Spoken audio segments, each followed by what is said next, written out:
This is an image of the Roman Empire at the height of her power in the year 117 AD. History was cruel to the empire, however, and over the centuries, she gradually lost power and eventually disappeared altogether. But what would a country with the same borders as the old empire look like today in the 21st century? What if all of the territory of the Roman Empire suddenly united tomorrow and recreated the country in a modern form? Let me start by saying that this is outrageously impossible. There is no way that you could possibly convince Spain, England, Turkey, and Syria into the same country.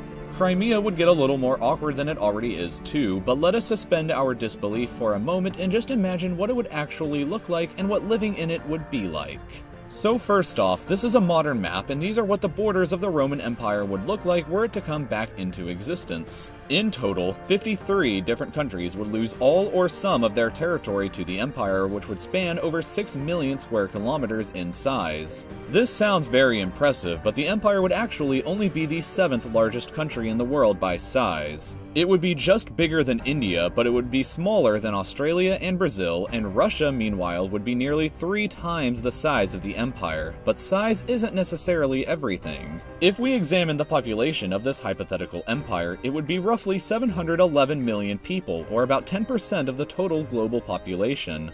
The original Roman Empire in antiquity had 10 times fewer citizens at about 70 million people, but back then that was 21% of the entire global population. The modern empire's population would be enough to place it in 3rd place in terms of population size, but both India and China would retain higher populations. The empire would, however, have more than double the population of the United States and would boast some very impressive cities. If we were to speculate on a hypothetical capital for this empire, we would probably come across Istanbul, which was a historic capital of the empire back when it was known as Constantinople.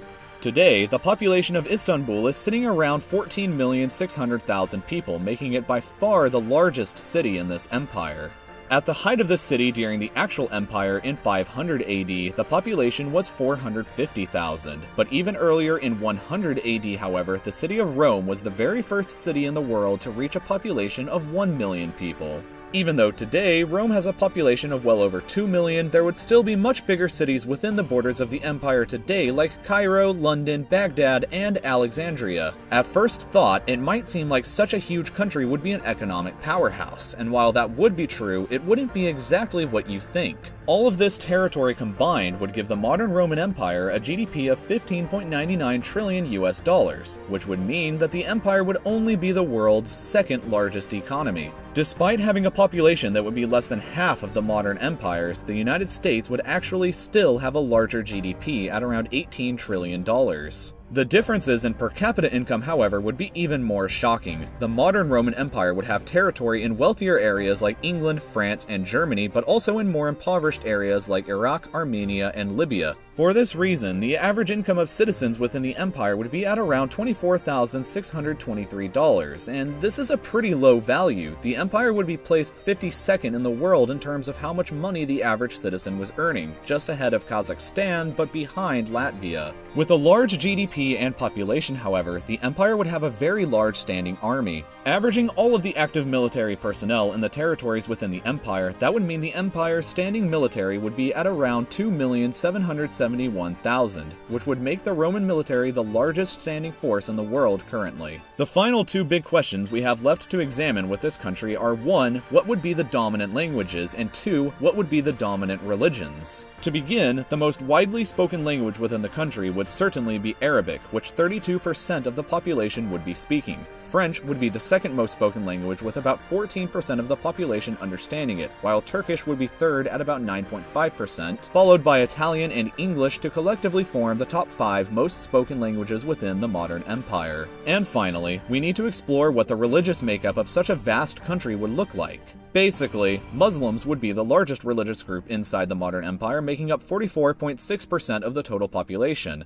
42.2% of that value would be Sunni Muslims, while just 2.4% would be Shia Muslims. Interestingly, this would make the modern Roman Empire the largest Muslim country in the world. Christians would be the 2nd largest group, collectively forming 39.3% of the population. Of that, Catholics would comprise 25.2% of the total population, while Orthodox Christians would be 8.2% and Protestants would be 5.6%.